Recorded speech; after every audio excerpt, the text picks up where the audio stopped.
Hello nears and dears, welcome to Thars and Saturday Dawn quiz. Today's Saturday Dawn questions are about the space. First question, which planet is home to the largest dust storms in the solar system? So this planet is Mars. What shape is the Milky Way Galaxy? So the shape of Milky Way Galaxy is spiral.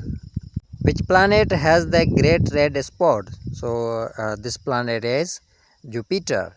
What is the name of the nearest star to the sun? So the nearest star to the sun is Proxima Centauri. Which direction does the sun rise from? So the sun rises from the east. What are comets mostly made of? So comets are mostly made of ice and dust. Which planet is also known as evening star or morning star? So this planet is Venus. Io is a moon of which planet? So Io is a moon of Jupiter.